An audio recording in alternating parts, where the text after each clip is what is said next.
first time as a coordinator in the league, how do you express your offensive philosophy when you're interviewing with Coach Fangio? Because there's not much to go off of if you haven't been an offensive coordinator in this league before, right?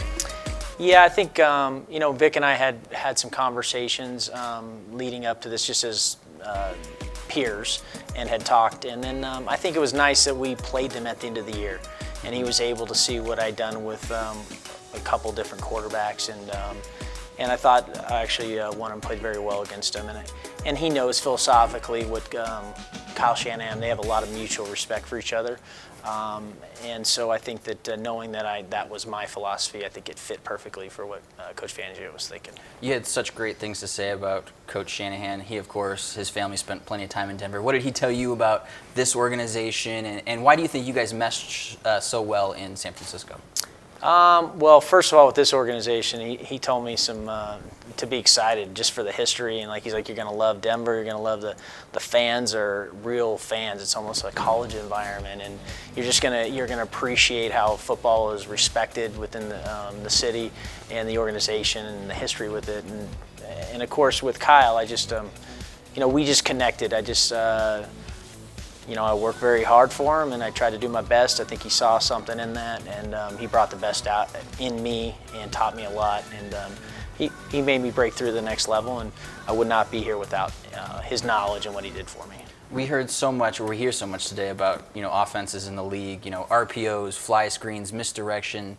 Do you give a lot of credence to the fact that yes, the game is evolving, or is it the same? Is football at the end of the day?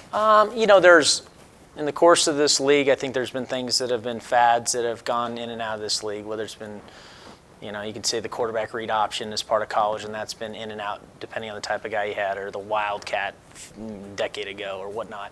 I think there are parts of what's happened in college football that will stick, but I think some of it doesn't all translate. So I think that's an ongoing process, but football in the end is about playing good sound schemes with good fundamentals, with players that can play fast, and it helps when you have great players. Well, two great players that you had in San Francisco, Nick Mullins and Jimmy Garoppolo, both at the quarterback position. You talked about how important it is to find a scheme that fits the skills to a quarterback. What type of skills do you feel like a quarterback needs to have in this league to have success in this evolving game? Well, I'd say that the two things that I value the most in a quarterback are toughness and their ability to process with their mind, and you have to evaluate that. And there are certain ways you have to evaluate those things, and it's getting tougher and tougher to do because the college football game has gone away from our game. And I think that's my experiences of recruiting high school kids, the things you had to do to see if that one scholarship you had to offer was worthy of them has really put me ahead in this league.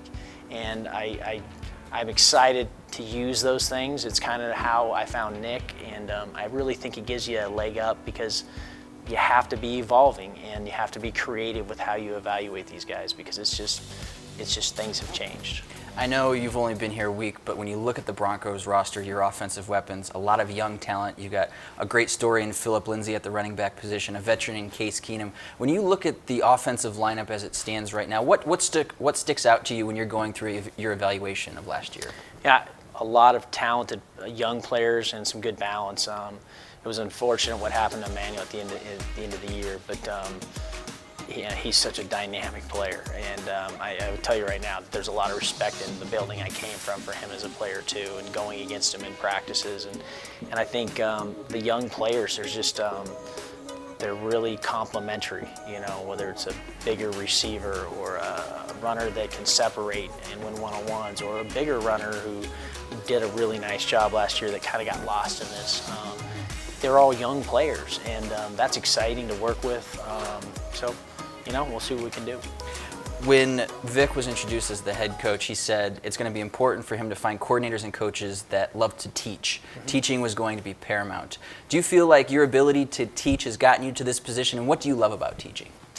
Yeah, there's some guys that can do it on the field, and other guys can show people how to do it on the field. I think that if I wasn't coaching football, I'd probably be teaching. It just kind of was something that I would say I was kind of born to do. I think that I have the ability to help people, be better at their skill set. And And I think that every person's different. You teach and coach, and you have to adapt to their ability to learn. And if you can do that, you can help them be better. They appreciate it. They'll play for you. And if you can get 11 guys on the field doing that, you got a chance. Coach, we appreciate your time. Look forward to working with you. Thanks. Appreciate it.